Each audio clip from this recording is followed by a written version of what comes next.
Hola amigos, ¿qué tal? Bienvenidos a una nueva edición de Solución Final.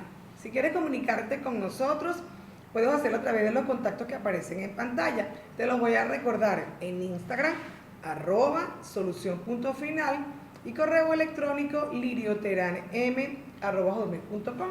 Igual quiero invitarles a que se suscriban a nuestro canal YouTube, en donde podrán ver toda la programación de Solución Final hasta la fecha. Este programa puedes verlo desde cualquier parte del mundo a través de www.promar.tv.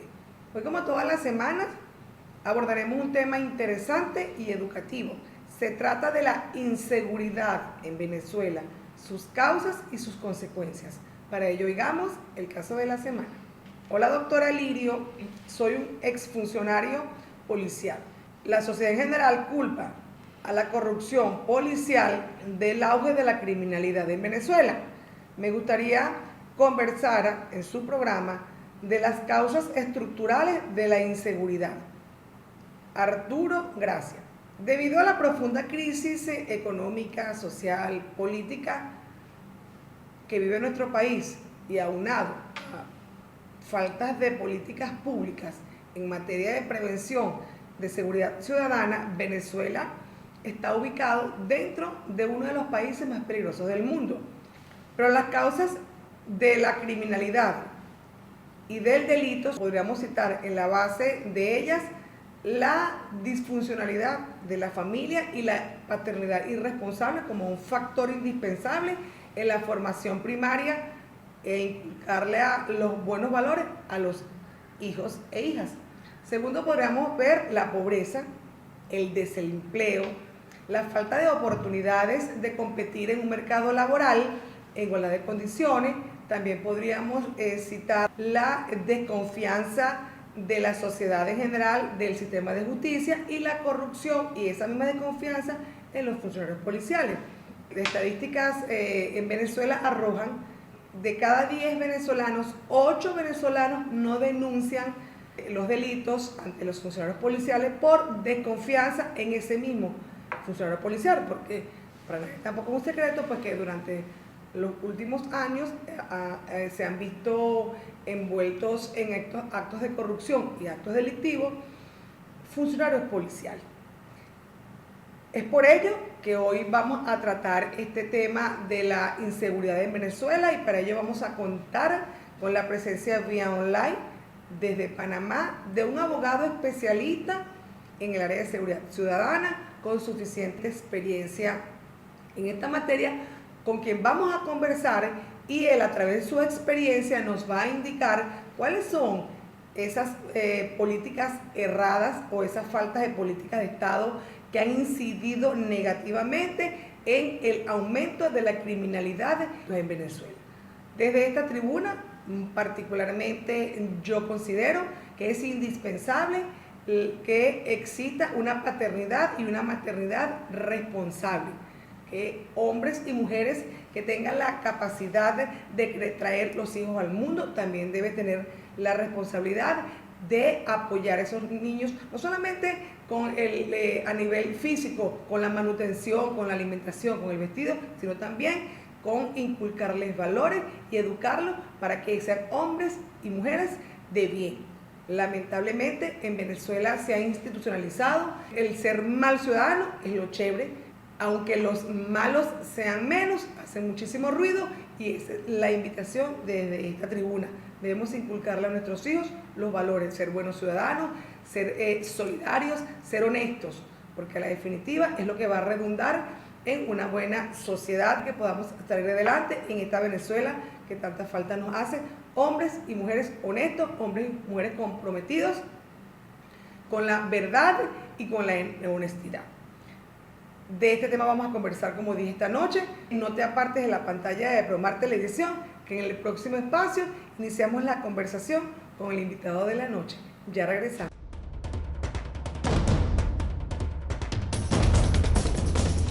Amigos, estamos de vuelta nuevamente en Solución Final. Como les dije en el espacio anterior, hoy contamos con la presencia vía online de un especialista y se trata del abogado Fermín Mármol García.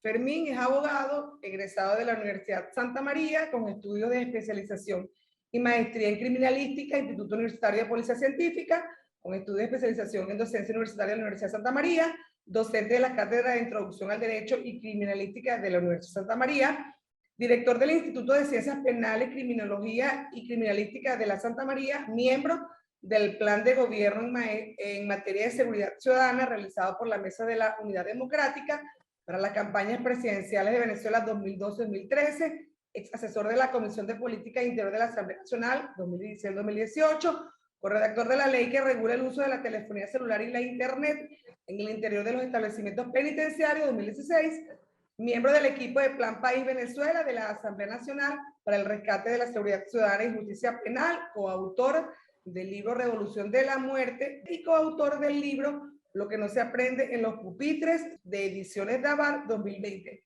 y abogado en ejercicio y hoy reside en Panamá. Bienvenido Fermín Mármol a Solución Final. Muchísimas gracias por la invitación, por la presentación. Para mí un inmenso placer estar contigo, tener la oportunidad de conversar sobre un tema tan complejo como es el tema del crimen, el tema de la violencia. Así es. Hoy vamos a conversar un poco, Fermín, acerca de la inseguridad en Venezuela, sus causas y sus consecuencias. Para nadie es un secreto pues, que Venezuela atraviesa una de las peores crisis política, económica y social, y por supuesto eso aunado a la falta de políticas de prevención y por supuesto la descomposición en la familia ha generado que seamos un país muy violento. Pero según tu experiencia profesional, que sabemos que es bastante amplia en la materia y que eres un estudioso de estas teorías, ¿por dónde empezamos la conversación de esta noche para iniciarnos en ese tema? ¿Cuáles son algunos de los factores que influyen en esa delincuencia desbordada en Venezuela? ¿Son factores sociales? ¿Son factores de familia? ¿Cómo le explicaría el abogado Fermín Mármol según su experiencia profesional? Bueno, yo empezaría diciendo que comprendamos que el crimen y la violencia son fenómenos sociales. Van a estar presentes en cualquier sociedad y pudiéramos asemejarlo a un pequeño tumor en aquellas sociedades muy organizadas, con instituciones muy fuertes. Y tendremos un problema de metástasis cuando las cosas no se han hecho bien. Por lo tanto, en Venezuela, el tumor llamado crimen y el tumor llamado violencia han hecho metástasis en el siglo XXI. ¿Y por qué lo digo? Bueno, porque tuvimos 40 años de república civil, de 1958 a 1998, y culminamos esa república civil en donde pudiéramos evaluar la tasa de homicidios que existía en Venezuela en comparación con el resto del hemisferio, en comparación con la orbe, y Venezuela tenía niveles de crimen y violencia tolerables, visto el estándar internacional. ¿Habían problemas? Claro que sí. ¿Preocupantes? Claro que sí. Pero comparados con el resto del mundo, la tasa de homicidios era una tasa que nos decía que la violencia había que atenderla, pero estaba dentro de un estándar internacional. Pero lo que ha sucedido en el siglo XXI es que el crimen y la violencia ya no están en control e hicieron metástasis, y eso lo vemos en el índice de homicidios, por ejemplo, en el ranking de secuestros, la consideración que hace la Oficina contra las Drogas de la ONU con relación al tráfico ilegal de drogas, entre otros asuntos. Por lo tanto, ¿por qué se generó una metástasis en el crimen? ¿Por qué se generó una metástasis en la violencia? Bueno, yo creo que por políticas públicas erróneas, políticas públicas inexistentes. Es decir, por un lado no teníamos políticas públicas para abordarlo correctamente, pero por otro lado, algunas políticas que se implementaron fueron absolutamente erróneas, y es como tratar una enfermedad intraorgánica con un mal diagnóstico, con unas malas recetas, y así pasó con relación al crimen y la violencia. Entonces, bueno, eso ha generado que, a mi criterio, hay una modificación antropológica social del venezolano. El venezolano, aunque nos cueste decirlo y nos duela, no es tan buena gente como antes.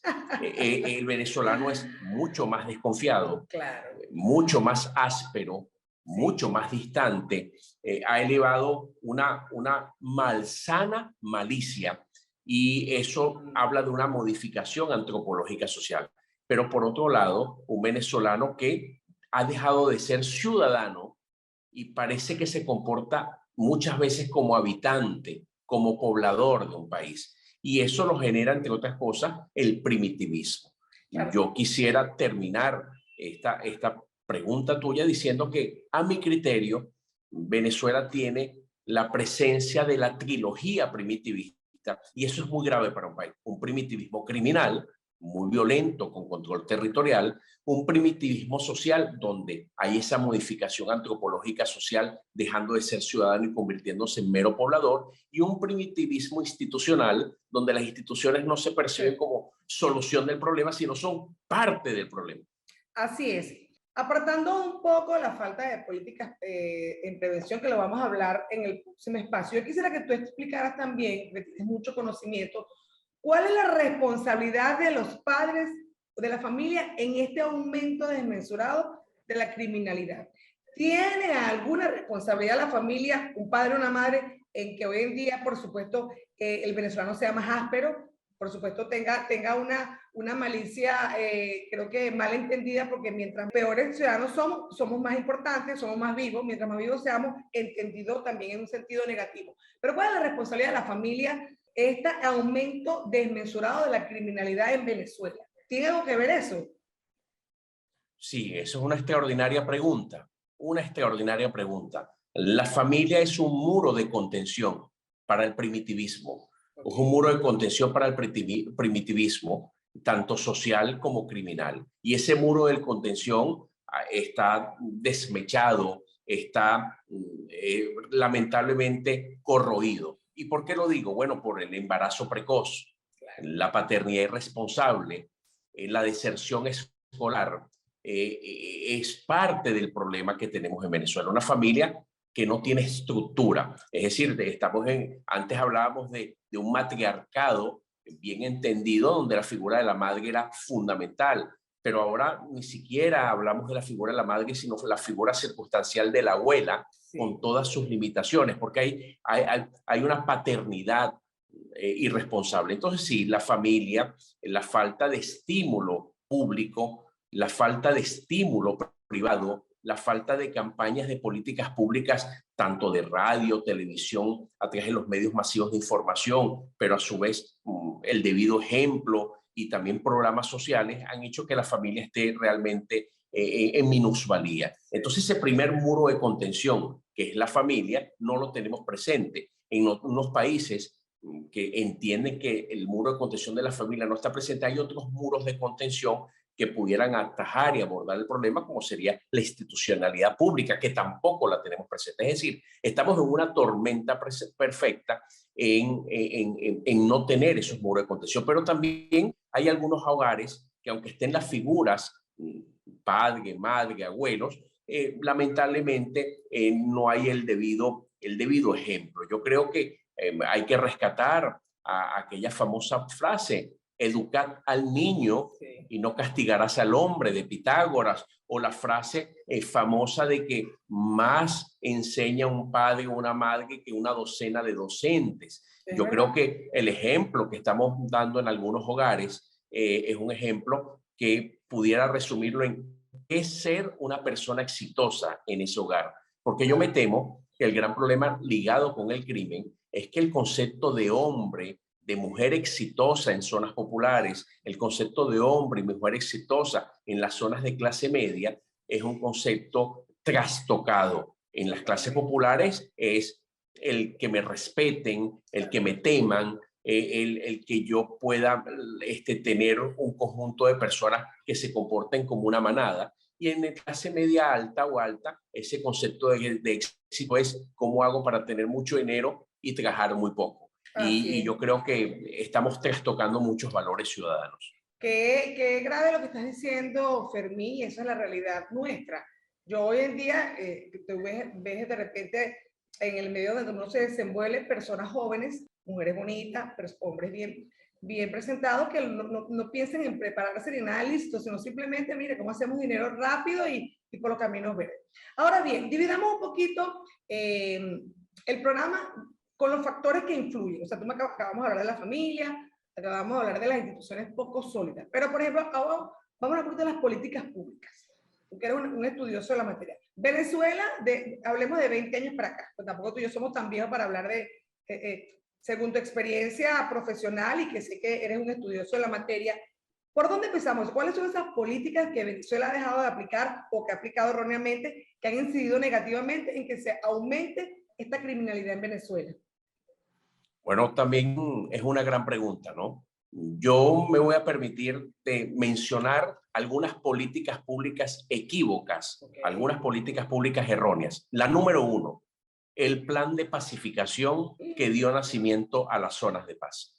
Yo creo que fue un plan de políticas públicas que jamás debimos haber importado a Venezuela. Es un plan centroamericano, del triángulo centroamericano, que se implementó por el tema de las maras, que el prestigio de la Iglesia Católica en Centroamérica se vio realmente muy golpeado por un plan muy romántico de la criminología, pero que es una receta que no se debe de suministrar en ese momento. Esa es una receta válida después que los violadores de las leyes paguen su deuda con la sociedad y como política de reinserción, pero no como una política previa al juzgamiento de las personas. Entonces, el plan de pacificación que dio nacimiento a la zona de paz es un plan equívoco, dio nacimiento a las zonas de paz y convirtió a las bandas criminales en megabandas criminales.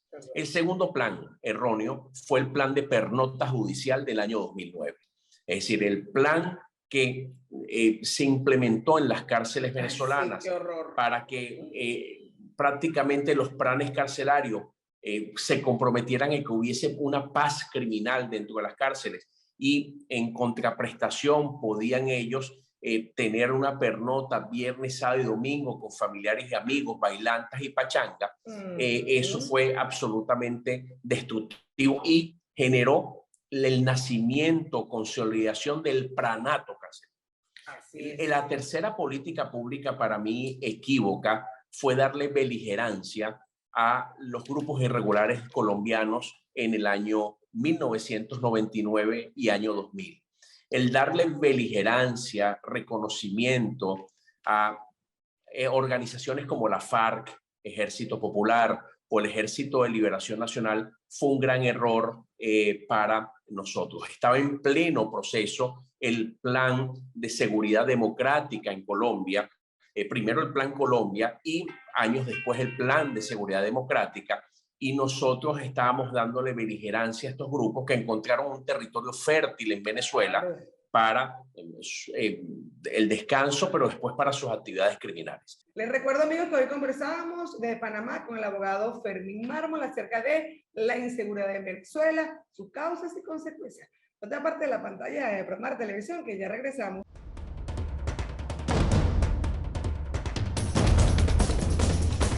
Amigos, estamos de vuelta nuevamente en Solución Final. Les recuerdo que hoy conversamos desde Panamá con el abogado Fermín Mármol acerca de la inseguridad en Venezuela, sus causas y consecuencias.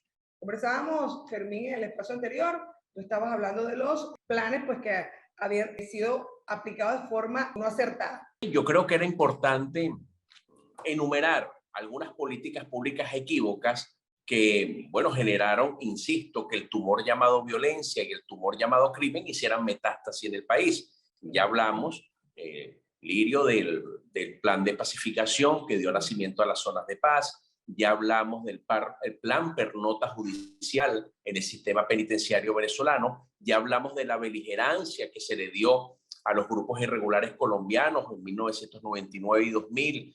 Hablo de la FARC y el ELN y la consecuencia que eso trajo dentro de nuestro territorio. Pero también pudiéramos hablar de otras circunstancias, ¿no?, que generaron problemas en políticas públicas. Y una de esas fue que hicimos que las instituciones del sistema integrado de órganos de seguridad ciudadana, por ejemplo, dejaran sus funciones específicas e invadieron las actividades de otras. Yo creo que tenemos un gran bochinche institucional que se agravó en Venezuela en el siglo XXI. Entonces, teníamos a la Policía Científica de Venezuela, Sí. al denominado hoy día 6CPC, bueno, en labores de patrullaje, en labores de seguridad ciudadana preventiva. Y teníamos a la Policía Nacional Bolivariana, que por mandato constitucional es un órgano uniformado en funciones investigativas, porque se buscó debilitar, a mi criterio, el 6CPC con el nacimiento de la ley. Entonces teníamos una Policía Nacional Bolivariana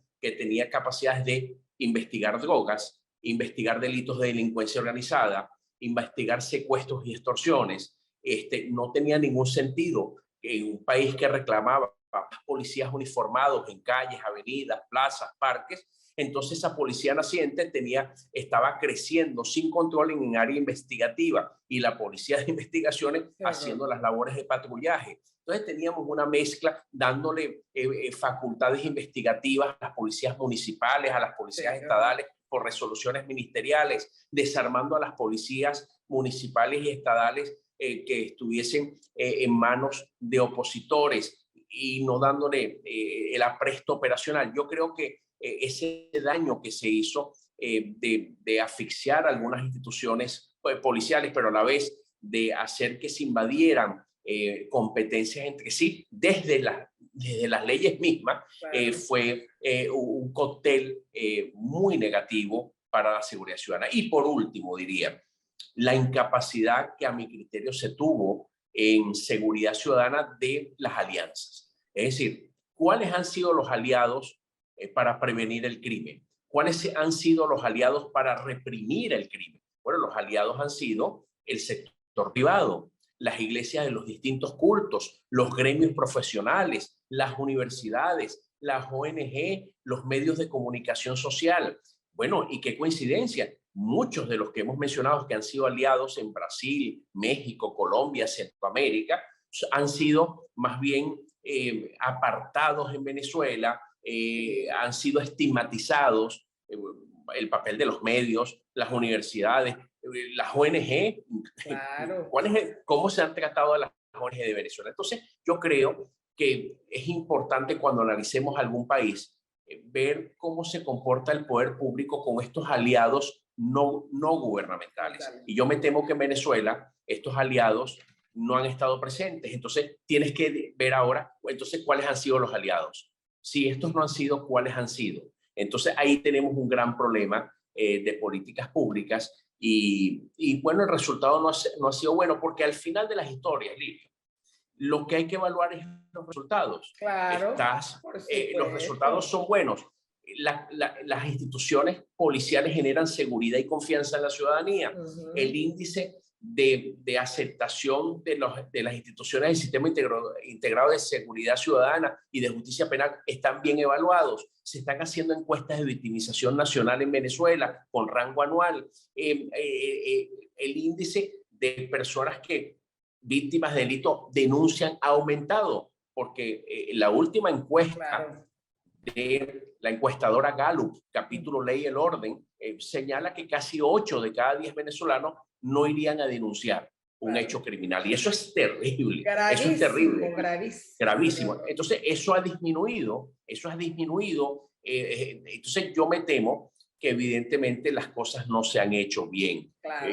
Recordemos que detrás de una diáspora de 6 millones de habitantes, un buen porcentaje en algunos momentos se fue por crimen y violencia, se fue por inseguridad. Después vinieron olas por temas económicos, es verdad, pero en un momento, alguna de las olas de corrientes migratorias de éxodo fue por crimen y violencia en Venezuela. Así es. Quiero que abordemos un poco ahora, Fermín, algunas políticas públicas, porque en la colectividad han generado como mucho malestar.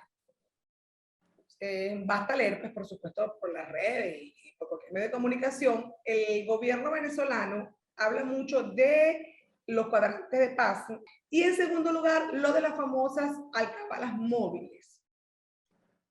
Hace unos años atrás, años 2018, 19, pues, y esas alcabalas móviles pues hicieron algunos destrozos y algunos estragos, desde el punto, pues, de corrupción y también de violaciones de derechos humanos, detenciones ilegales.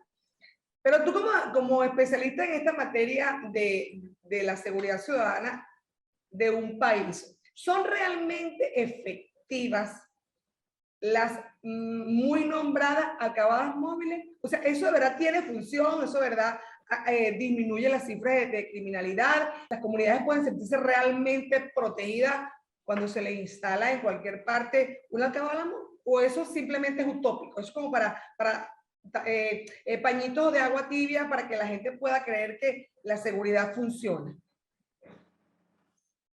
Bueno, has tocado varios temas, ¿no? Primero hablaste de un plan de políticas públicas preventivas que es el Plan Cuadrantes de Paz.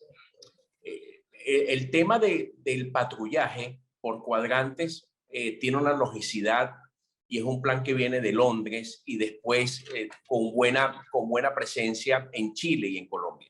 Es decir, evidentemente, en un país que tiene distintos sistemas policiales, municipales, estatales y nacionales, el hacer cuadrantes, el dividirnos los territorios para desplegar las fuerzas de patrullaje es absolutamente lógico. Claro. El cuadrante como política preventiva de la radiopatrulla, del hombre a pie, del hombre en un semoviente, de la persona policial en una motocicleta es absolutamente lógico. El cuadrante de paz es una política correcta. El distribuirse zonas y establecer los puntos calientes o hot points para saturar esa zona. Eso es una cosa.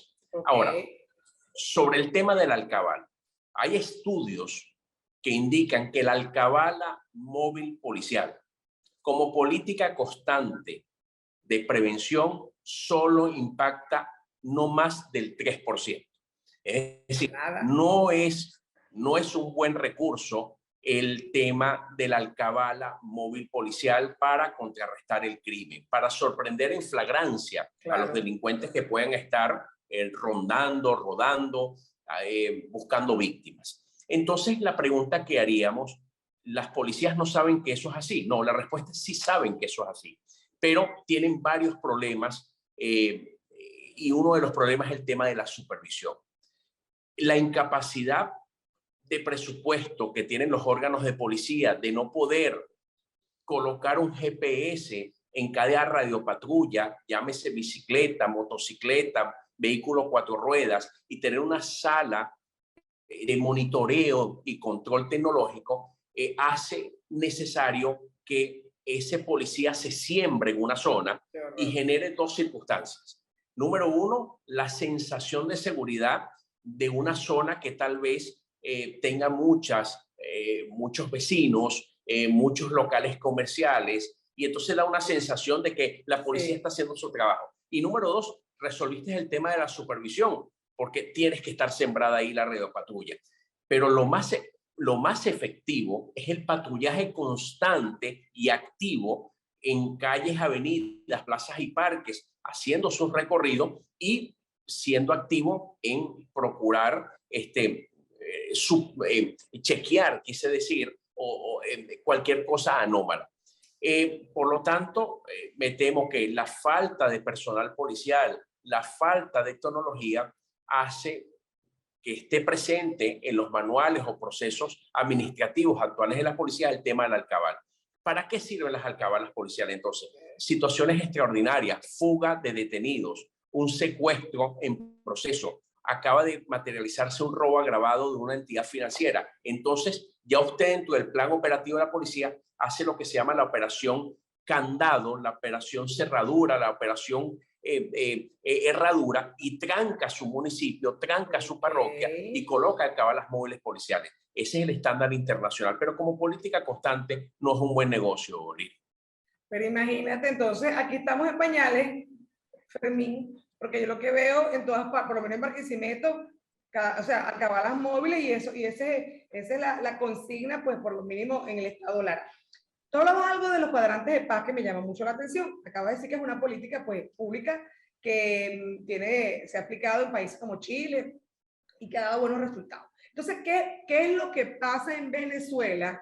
Que esta política de cuadrantes de paz, que es una política estudiada, no ha cubierto las expectativas y no ha incidido pues, en la disminución de la criminalidad. Bueno, varias razones. yo diría que primero el pie de fuerza. Nosotros estimamos que Venezuela tal vez hagan falta 50.000 hombres y mujeres bien formados en el área policial preventivo. 50.000. 50.000. Es decir, Venezuela no puede tener menos de 120.000 policías uniformados en verdaderas labores de patrullaje. Óigase bien, porque alguien diría, pero si esos policías no tenemos, si sumamos todos los policías municipales, los policías estadales, la Policía Nacional Bolivariana, nosotros tenemos esa policía. Voy a repetir mi frase. Nosotros necesitamos 120.000 funcionarios policiales preventivos en verdaderas y exclusivas labores de patrullaje. Es decir, si ese policía está en funciones administrativas, no me lo puedes contar. Claro. Si está cuidando embajadas, consulados, ministerios, no me lo puedes contabilizar. Si está dentro de las oficinas. Guardaespaldas. Sí, si está claro, si está dentro de las oficinas, en archivos, o está cuidando detenidos, está trasladando detenidos a tribunales, no está en labores judiciales preventivas. Si ese hombre o esa mujer está en funciones de escoltas, de gobernadores, alcaldes, ministros, no me lo puedes contabilizar. Tampoco me puedes contabilizar los que estando en nómina están de vacaciones. Se calcula que mensualmente el 8% de la nómina está de vacaciones y se calcula que aproximadamente un 6% tiene algún reposo médico. Imagínate. Después que tú deduzcas todos estos funcionarios. ¿Cuántos tienes realmente en labores de patrullaje? ¿Cómo es labores de patrullaje? Están a pie dando la recorrida, están en una motocicleta, en una bicicleta, en un semoviente porque tienes una fuerza a caballo, pues como lo tienen en muchas grandes ciudades como Nueva York, en una red de patrulla. ¿Cuántos tienes? Nosotros calculamos que lo más conservador, no quiero ser ni siquiera amarillista, necesitamos 50.000. Seres humanos bien entrenados, con buena indumentaria, por supuesto, bien pagados, con su seguro de salud y vida. Entonces tenemos un problema de fuerza a pie. Lo segundo, un gran problema de apresto tecnológico. Un gran problema de apresto tecnológico. Es decir, ese funcionario que va a la calle tiene un radiotransmisor consigo para reportar algo.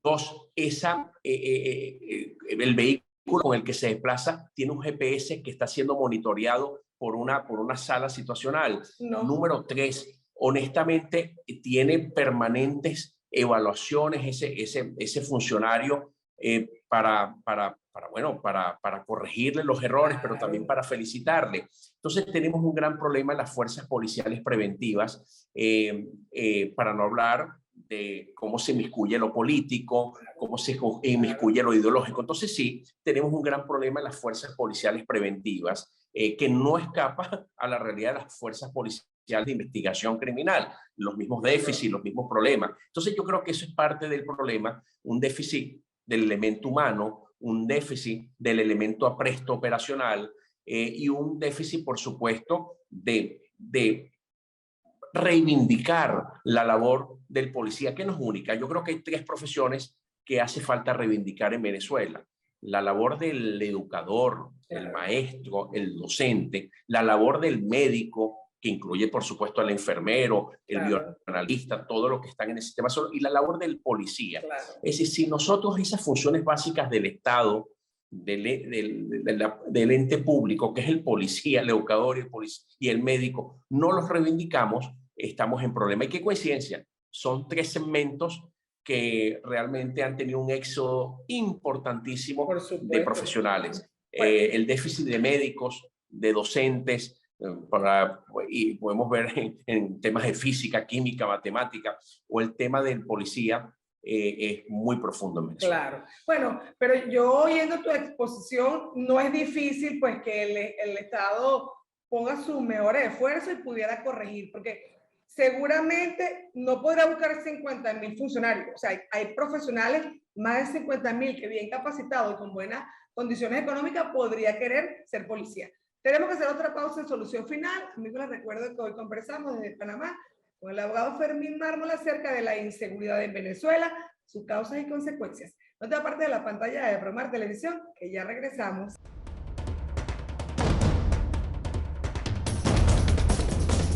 Amigos, estamos de vuelta nuevamente en Solución Final.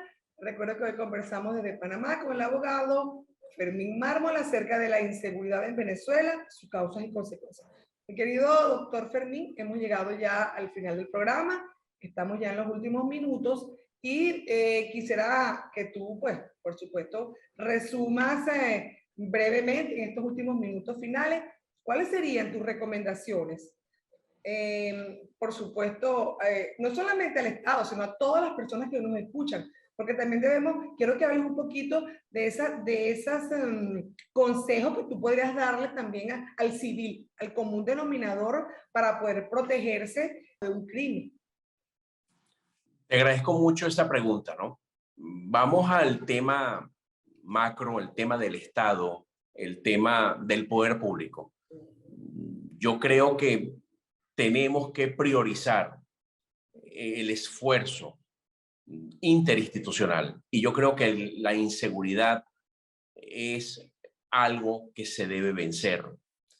La seguridad ciudadana tiene que ser una prioridad por varias razones. Sin seguridad ciudadana, sin seguridad jurídica no va a haber inversión. Es decir, nadie quiere enviar a ejecutivos de transnacionales, nadie quiere invertir en una tierra donde su inversión humana, su inversión patrimonial está en riesgo. Está en riesgo por el crimen, pero está en riesgo por la falta de observación y cumplimiento de las leyes. Entonces, la seguridad ciudadana y la seguridad jurídica tiene que ser una prioridad. Y para lograrlo, tenemos que rescatar la meritocracia, los concursos de credenciales, los concursos de oposición, de manera muy seria. Y el tema, por supuesto, del presupuesto para poder robustecer, que los mejores quieran realmente formar parte de esas instituciones. Lo segundo que diría en el tema del poder público es que tienen que mirar los aliados, tienen que escoger a los aliados en esta profunda cruzada, porque hay que decirlo, la lucha contra el crimen en Venezuela va a ser muy costosa en lo patrimonial, no podemos engañar a la gente.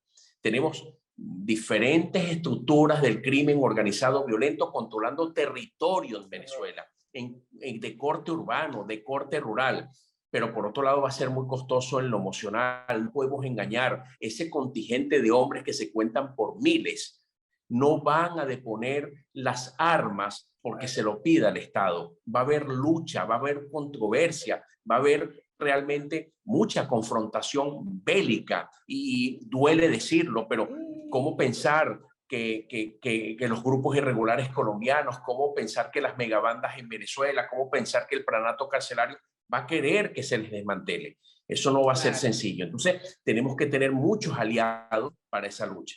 Tercero, innovar. Yo creo que nosotros como en Venezuela, yo sueño que impulse algo parecido a lo que tienen los europeos con la Europol en la Unión Europea. ¿Por qué no hacer nacer en el hemisferio la Latinopol, la Americanpol, para el tema de la lucha contra la delincuencia organizada y tener una base de datos que pudiéramos compartir y también procesos de entrenamiento de los hombres y mujeres que están en las instituciones? Yo creo que hay que innovar. El portal de los más buscados, un establecimiento de la recompensa, un reglamento muy claro de cómo se paga la recompensa por información que dé con la captura de personas atroces, perversas, que han cometido crímenes en Venezuela, porque se habla muy recientemente de la recompensa, pero ¿cómo se nos paga esa recompensa? ¿Dónde está esa reglamentación? ¿Cómo se protege el anonimato para la información? ¿Cómo poder hacer que el portal de los más buscados se difunda en los noticieros de última hora cada día y que se establezca recompensa? Hay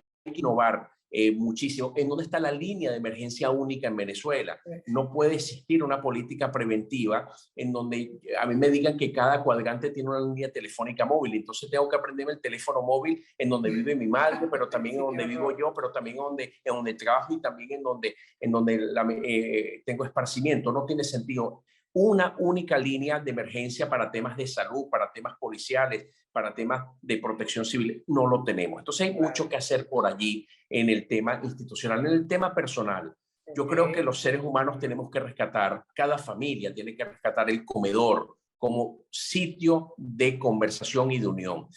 si seguimos estando en hogares donde cada quien se va para su cuarto, come cuando quiera, está entregado a la tecnología y cada quien anda en lo suyo, yo creo que hay que hacer un paréntesis en cada hogar que está constituido perfectamente para decir, hay un momento para que todos nos sentemos en la mesa, para que conversemos un rato, para que hablemos de nuestras experiencias. Hay que rescatar el comedor como un lugar de reunión entre padre, madre, hijos y, bueno, felizmente los que tienen abuelos viviendo con ellos. Entonces, yo creo que hay que calentar un poco el hogar porque lo tecnológico nos roba muchísimo tiempo. Claro, hay que procurar esos espacios de compartir, del tejido emocional entre la familia. Lo otro es que tenemos que elevar la solidaridad. Sí, tengamos malicia, pero sana, una sana malicia, mucho sentido común, pero hay que ser muy solidario. Hay mucha gente pasándola muy mal y muchos pasándola muy mal dentro de nuestras familias en sentido ampliado, pero también en nuestro entorno de comunidad. Yo creo que hay que elevar la solidaridad porque bueno, es parte seguramente de nuestra creencia religiosa, es parte de un sentido de nuestra especie y yo creo que bien vale la pena volver o darle marcha atrás a esta modificación antropológica social del venezolano de la cual hablamos tú y yo minutos atrás. Mira, Fermín, y tú que eres profesor universitario, que sé que estás muy activo con la Universidad de Santa María, pues de paso que es una universidad que le profeso mucho cariño porque yo soy egresada de ahí. ¿Qué está haciendo la universidad? Ahora vamos a hablar un poquito de las aulas. ¿Qué está haciendo la universidad para inculcar en esos alumnos que llegan muy jóvenes? Hay alumnos que llegan a los 17 años, para que cambiemos ese paradigma que hace unos 20 o unos 15 años para acá tiene formado el abogado. Vamos a hablar del abogado específicamente, que el abogado, no sé, no vamos a analizar, pero es muy común oír a los abogados jóvenes, pero ¿para qué estudiamos, Lirio? Si yo soy amiga de fulano, soy amiga del presidente del circuito, o yo le doy al juez y con eso yo logro una sentencia a favor. ¿Cómo hacer para revertir eso? ¿Qué está haciendo la universidad desde un inicio? Para que el alumno cambie ese paradigma de la viveza criolla, de que no nos preparamos, sino que el que sea más chévere, que tenga más dinero, pues el que va a lograr ser un mejor abogado. Que también me preocupa ese tema. Sí, yo creo que hay un gran esfuerzo del decano de la Facultad de Derecho, José Antonio Bombicini, y del director de la escuela, Juan Carlos Varela, en el sentido de que primero irradiar a través de los profesores de los primeros semestres a que no seamos o no sean docentes castradores. Claro que sí. Es necesario que esos alumnos, sobre todo los más jóvenes del turno de la mañana, lleguen a la universidad y no sientan que hay un conjunto de docentes que están buscando que se retiren de la universidad lo más rápido posible porque sean docentes castradores. Yo creo que hay una siembra en el cuerpo docente por parte del decano y el director de la escuela, que seamos docentes que tratemos de animar a que el estudiante se quede en las universidades y no que huya de las universidades. Número dos, yo creo que es fundamental lo que se ha hecho, por lo menos en nuestra casa de estudio en la Facultad de Derecho, con hacerles ver que el tema de la administración de justicia va a ser pieza fundamental para Venezuela en un futuro, que no están perdiendo el tiempo estudiando derecho, que no es cierto que no van a tener cómo ganarse el pan de cada día, que lo que va a venir va a pasar indudablemente por el sistema de justicia en Venezuela. Y en el sistema de justicia somos todos, el abogado litigante, el abogado consultor, pero también los abogados que están en las instituciones públicas. Entonces, hay una siembra de que sí es importante estudiar derecho, sí es importante formarte porque vamos a ser pieza fundamental en lo que va a ocurrir en una Venezuela del mañana. Y por otro lado, evidentemente hay que predicar con el debido ejemplo y lo que ha habido es una evaluación muy fuerte del cuerpo docente para que se mantengan en la institución, en la universidad, los docentes que realmente irradien valores, que prediquen con el ejemplo. Me encanta entonces y lo celebro porque, como te digo, yo soy egresada de la Santa María, pues siempre es mi casa de estudio, que ahora estamos viviendo en Barquisimeto. ¿Cuáles son tus redes, Fermín, para que el que te quiera contactar, porque sé que estás muy activo por allí y tenga alguna duda? En la actualidad utilizo dos redes, el Twitter a través de Fermín Mármol y el Instagram a través de Fermín Mármol García. Tú bien sabes que en el Instagram al menos una vez a la quincena hago un Instagram Live desde el Instituto de Ciencias Penales y Criminalística de la Santa María. Entonces serían las dos redes sociales que más estoy empleando. Mira, la Universidad de Santa María tiene posgrados activos en la actualidad. Sí, sí. Nunca se detuvo la universidad, estuvo a través de una educación vía tecnología a distancia, tanto en pregrado como posgrado, pero ya en el caso del pregrado, ahorita a finales de marzo, se rescata la presencialidad en las aulas de clase. Previamente ya se había hecho en los posgrados de la Facultad de Derecho. Es decir, que la universidad siempre estuvo en movimiento vía distancia tecnológica, pero ya ahora vía presencial. Bueno, también lo celebro porque yo siento que es importantísimo el contacto con tu profesor, con tus alumnos, por eso también te va a dar roce. Bueno, mi querido Fermín, muchísimas gracias por habernos acompañado. Es un tema muy delicado, que sé que lo dominas muy bien y por supuesto todas las personas que nos escuchan esta noche ya van a entender entonces que el problema de la criminalidad y de la inseguridad es mucho más complejo que de un gobierno, que de un Estado. Yo creo que es un problema de varios factores y donde la familia cumple un papel muy importante. Esto es madres y padres, hay que ser responsables de la educación de sus hijos. Sabemos pues que ha habido muchas diáspora en Venezuela, pero no por ello debemos dejar a nuestros hijos a un lado, a la buena de Dios o bajo la tutela de una abuela que sabemos que son ya personas de la tercera edad.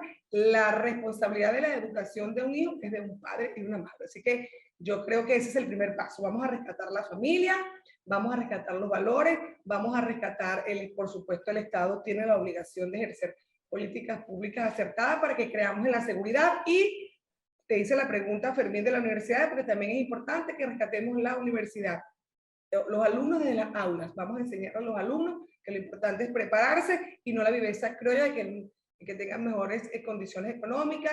Yo conozco al juez, yo conozco al secretario, bueno, vamos a lograr una sentencia favorable. No hay que prepararse porque esto algún día va a pasar. Nosotros que tenemos años en el ejercicio sabemos pues que siempre el Poder Judicial ha tenido sus altos y sus bajos, pero yo soy una fiel creyente de la educación y de la meritocracia. No hay más nada que decir, sino que nunca es tarde para hacer el bien. Y definitivamente, si tú conoces el problema, encontrarás la solución final. Nos vemos la próxima semana, Dios mediante. Chao.